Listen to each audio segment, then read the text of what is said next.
Welcome back to Think Big, Go Bigger. I'm your host, Raygen Andrew, and today we're spotlighting Scripps College, a private women's liberal arts college in Claremont, California.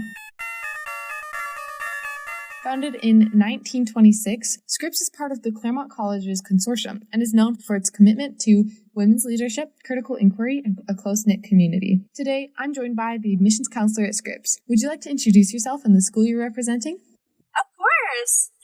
Hi, everybody. I'm Nina Morris. I'm an admissions counselor at Scripps College. I use she, her pronouns, and Raygen did a really great job at introducing me and our school. So I'm excited to spend these next few moments together to, talk a little bit more about our school.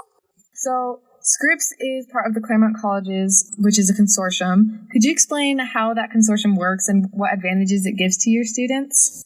Yeah, so I think what's a great way to start is talking about consortiums, period, right? So a consortium is kind of a fancy word for a collection of colleges where they have partnerships with one another. So their students, once they get into one of these schools, can maybe take classes at them, and they have access to some of the resources of the other schools, even if they're not enrolled in them, right? So there's consortiums everywhere in the nation. There's some in the East Coast, some in the West. But I think what makes us, the 5 Claremont College Consortium, really unique is that we're all physically next to each other.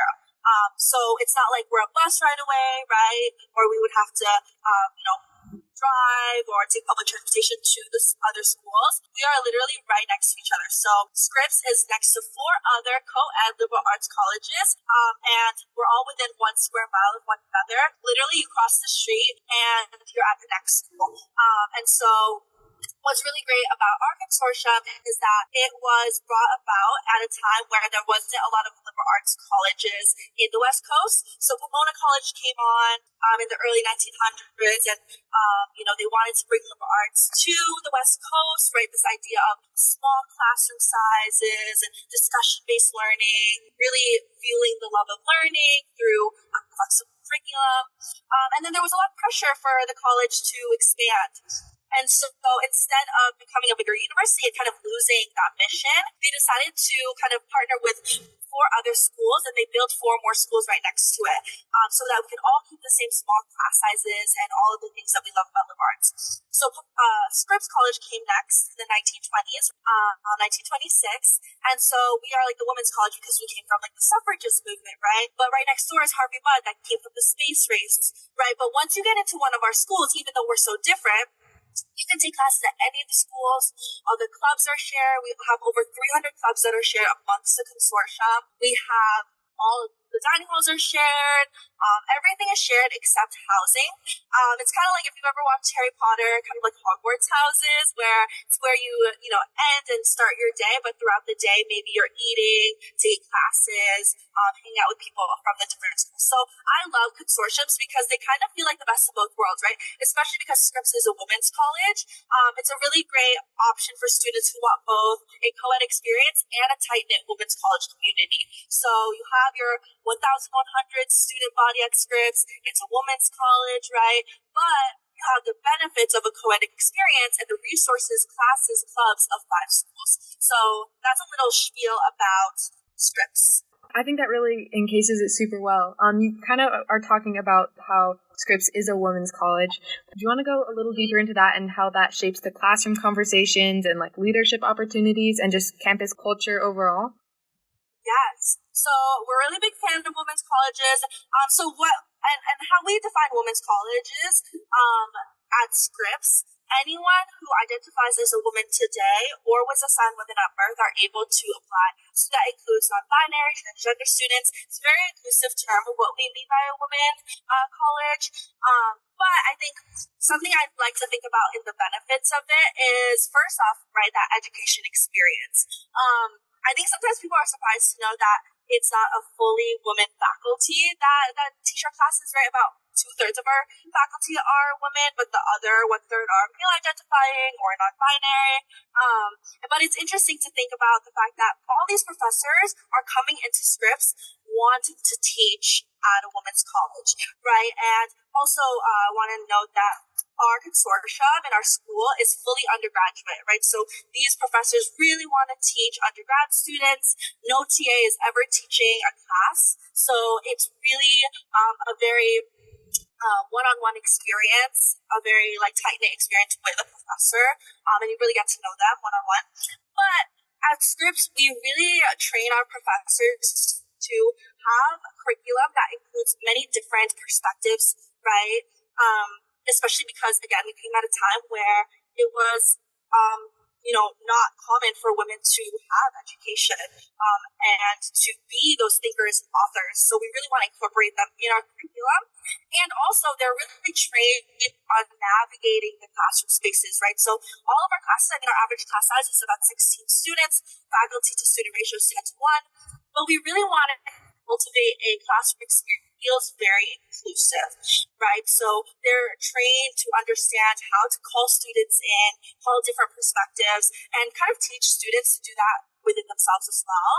So that's like our academic experience. Scripps is really known for our interdisciplinary programs. So, our philosophy is that we don't want our students to just be really experts in just one specific field. We're really getting a broad understanding of a lot of different things, right? So while our most popular majors are biology, economics, English, psychology, media studies, we also have a lot of interdisciplinary tracks. Like there's one major called philosophy, politics, and economics, or neuroscience, or Africana studies. We have these broader interdisciplinary tracks so our students can feel very confident going into whatever field they want to enter. So that's really kind of the academic landscape of Scripps. And again, that's really rooted in our women's college philosophy. I think the benefits of other things is I like to talk about the alumni network, right? So because we're a women's college, our alumni network is really, really strong. We have our own version of LinkedIn called Olive Pro. So students and alumni will talk on there together. Sometimes alumni will post job opportunities and internship opportunities just for Scripps students before it hits the market. We fly our students out to different cities in the country to meet with alumni, do mixers with them. They're really involved. Actually, one of our webinars that was led by an alumni through our career center about a year ago. It was like one of my favorites. It was called How to Negotiate Salary as a Woman in a Male-Dominated Field. So it's really cool to have these career resources, to have these alumni that are really focused on kind of helping you break into these industries, these fields with a really knowledgeable, backbone and kind of safety net within our student body. So that's something I really love to talk about. But also just at the core of it, right, within your 4 years with other current students, I think we're a very collaborative and empowering community. I think that, wherever you go to college, you'll find community, you'll find people who really want to collaborate, but that's really everywhere at Scripps. And I think why we are the way that we are is there's this idea called like sharing the wealth and your win is my win. Because we really do want to see each other win. And there's just like a culture of that at Scripps. I know one of my student ambassadors who works in the admission office, she's like one of the tour guides. She was telling me how she's applying to this dream internship, and she also told her best friend to apply as well. And that's really the culture at Scripps, where we really are shared resources with one another and want each other to succeed. And I think that's really rooted in, again, our mission as a women's college. And you'll really find that in all pockets. So those are some of the things that I would love to talk about when thinking about a women's college. Yeah, that actually answers like quite a lot of questions that some kids might have about just women colleges. But another one that I had come up was you kind of mentioned internships and stuff. So a lot of students have that in mind when choosing colleges. So how can Scripps help students take what they're learning and apply it outside of the classroom? That's a really great question. So something I love to share is that about 80% of our students will complete at least one internship before graduating Scripps. I think that's a really good statistic to kind of find in your college search process, right? How do those career centers at whatever college you're applying to really helping students to get their foot in more, right? And I think about one of the ways that we help our students is access.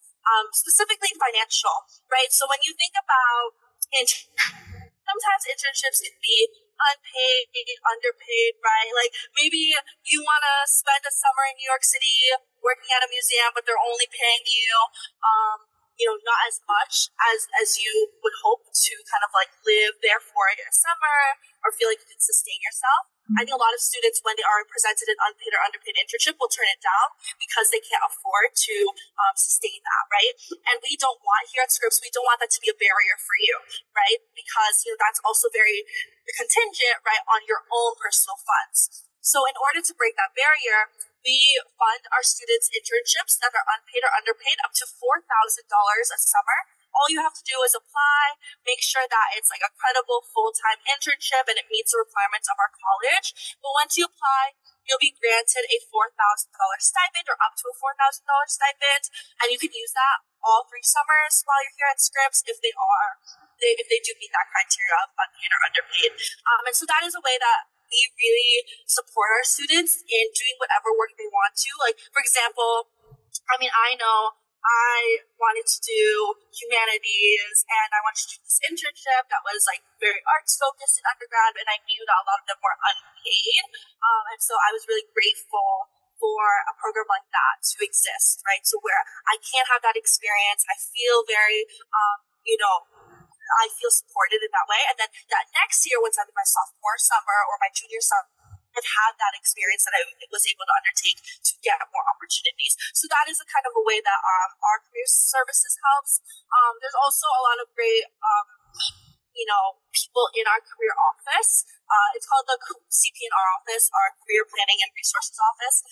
And they do like interview prep, right? So they'll do practice interviews, they'll look at your resume, and really help you find those resources. So I think that individualized support, especially coming from a small school like Scripps, you really do get that attention, and they really do get to build relationships with you so that they know you can advocate for you and can find those, personalized resources for you. Some of those things sound a lot similar to the senior studies class that we actually have here at Burlington. I know Burlington has its own kind of vibe of a student, even though there's only like 65 of us here.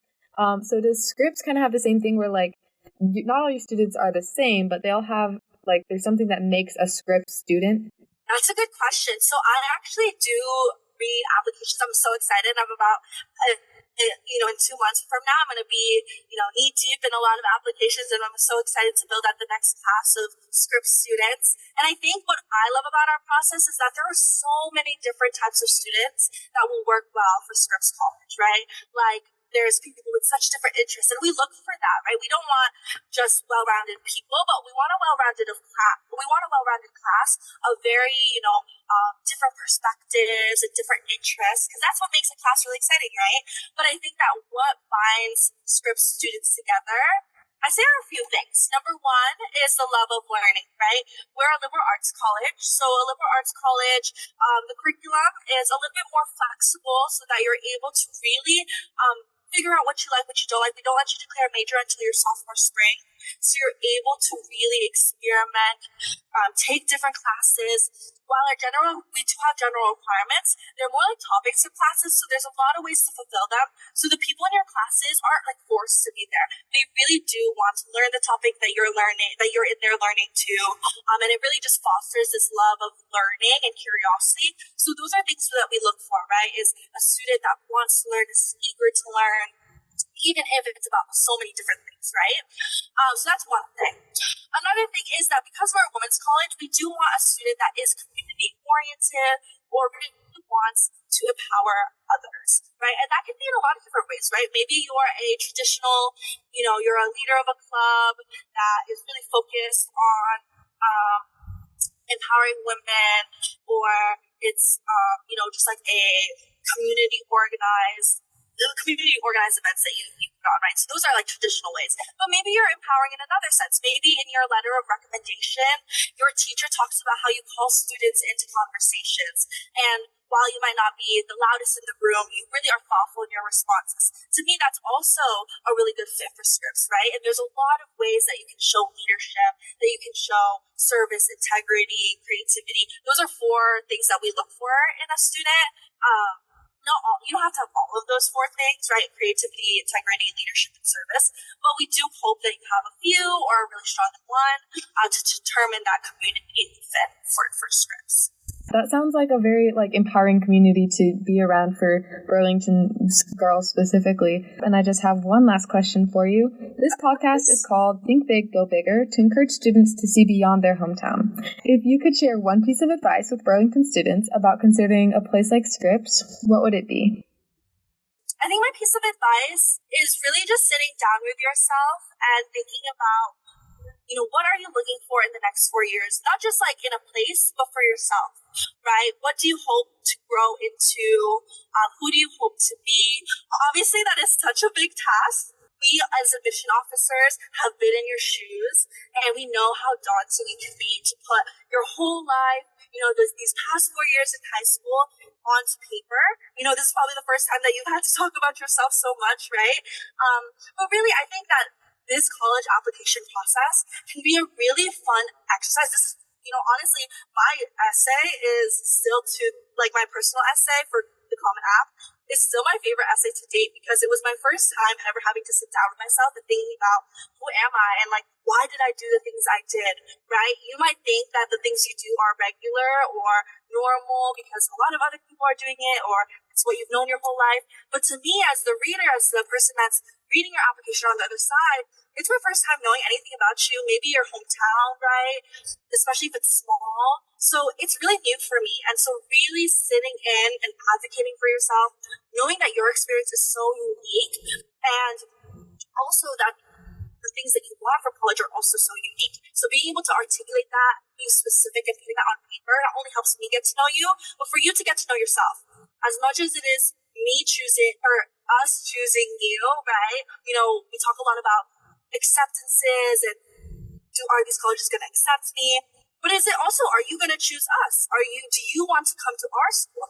And so the only way you can figure that out is to see and to sit down with yourself and have that conversation with yourself. Because it's not just us choosing you, but you choosing us, you choosing the next 4 years for yourself. So I think sitting in that power, sitting and being confident in yourself for what that is and what that might look like. I think that's my piece of advice for high school seniors going through this process. Thank you. I think that's really great. And I hope that it helps encourage some Burlington students to maybe think outside of Wyoming. So thank you so much for your time. Thank you so much for doing this. This is such a lovely project, and I wish you all the luck in it. Definitely send me the link. Good luck on your senior year, and have a good homecoming week.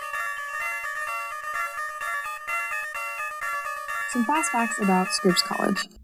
Scripps has around 1,082 undergrad students with over 65 majors that are available because of the Claremont College Consortium. They are dedicated to making college more affordable by meeting 100% of admitted students' demonstrated financial aid. They use both the FAFSA and CSS profile to assess and award financial aid. Approximately 22% of undergrads borrow any loans, and the average aid packet is about $51,627. So think big. Will Scripps College be on your list?